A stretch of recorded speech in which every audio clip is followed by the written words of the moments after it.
जय श्री राम। राधे राधे। बंधुओं, आज एक बड़े विषय को लेकर आपके सामने आया हूं।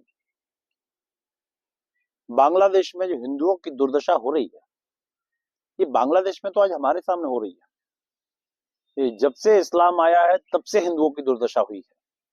पूरा आर्यावर्त हिंदुओं से व्याप्त था, पूरा भूखंड हिंदुओं से व्याप्त था, लेकिन इन इस्लामिक लोगों ने हिंदुओं के साथ जो दुर्दशा की है वो बहुत निंदनीय है।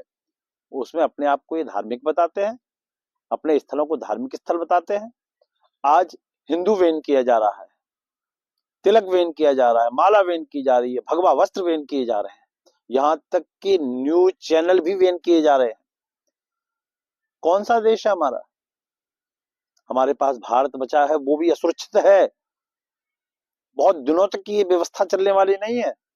हम भारत में सुरक्षित रहने वाले नहीं है।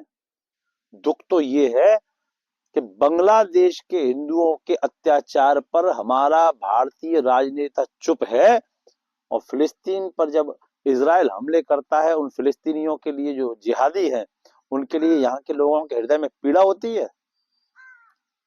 शर्म नहीं आती आप? संबल में हरिहर मंदिर है, ये वो स्थान है जहां भगवान कल्कि का अवतार होना है। इसीलिए कानूनी कार्रवाई भगवान के माध्यम से प्रारंभ होने लगी। उन्होंने लोगों की मति बदली और कानूनी कार्रवाई प्रारंभ होने लगी। उसमें सारे साक्ष्य मिल रहे हैं। लेकिन हिंदुओं के मंदिर के लिए बोलने वाला हिंदू ही नहीं है, क्योंकि उसे 5 साल की अपनी कुर्सी दिख रही है। 5 साल की कुर्सी के लिए हम लोग जातिवाद में लगे हुए हैं। हमारी जाति का नेता बन जाए, हमारे बिरादरी का नेता बन जाए, हमारे मोहल्ले का नेता बन जाए, हमारे गांव का नेता बन जाए। अरे प्यारे, 5-5 साल करके 25 साल तक और व्यवस्था कर लोगे खिंच के, फिर कहां जाओगे?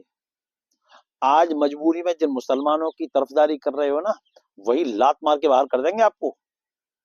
मैं हिंदुओं से कहूंगा जिनके अंदर हिंदुत्व विचारधारा है, अब शांत रहने का समय नहीं है।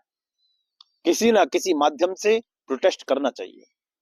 आप एक बात बताइए, हम लोग कानूनी कार्रवाई करके अपनी जगह को मांग रहे हैं, जो पहले बरसों पहले कब्जा ली गई थी, कब्जा हो गया था।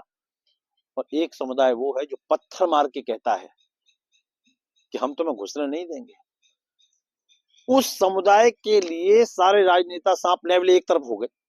हमारे लिए कौन बचा? संत अगर आ गया है तो आप कहते हैं संतों को राजनीति नहीं करनी चाहिए। क्यों नहीं करनी चाहिए? राजनीति ही सच्ची राष्ट्रीय नीति है। मैं एक निवेदन करता हूं अपने हिंदुओं से, अब उठ के खड़े होने का समय है। प्रोटेस्ट करिए आप, कानून के जरिए। कोई अभद्रता ना करें। बागेश्वर धाम सरकार ने जो अभी सनातन यात्रा निकाली, कितनी शांति से यात्रा हुई। और संबल में एक शांतिप्रिय समुदाय ने कितनी शांति से प्रोटेस्ट किया। हम लोग प्रोटेस्ट करते हैं, धरना देते हैं, कैंडल मार्च निकालते हैं, जय घोष करते हैं, लेकिन दूसरा समुदाय क्या करता है? सीधे पत्थर चलाता है। इनकी छतों पे ये पत्थर आते कहां से हैं?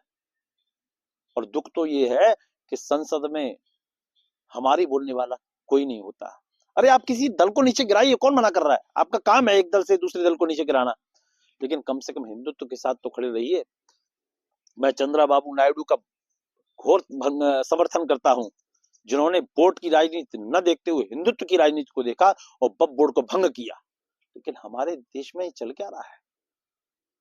मैं निवेदन करता हूं सनातनियों से, राजनेताओं की बातों में मत आना, अपना भविष्य देखना। हम लोग पूरे भारत में थे, सिकुड़ गए। आज पूरे विश्व में थे, सिकुड़ गए। भारत में रह गए, भारत में भी पूरे भारतीय नहीं बचे, पूरे भारत में हिंदू नहीं बचे। इसलिए अगर बच्चों को अपना सच्चा हिंदुत्ववादी बनाना है तो आपको खड़ा होना पड़ेगा, अपने भारत को सुरक्षित करना पड़ेगा।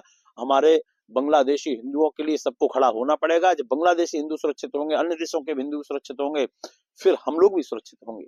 मैं संयुक्त राज्य संघ से ये मांग करता हूं कि इस बांग्लादेश के अत्याचार को संज्ञान में लेते हुए वहां की सरकार को एक अच्छा सबक सिखाए।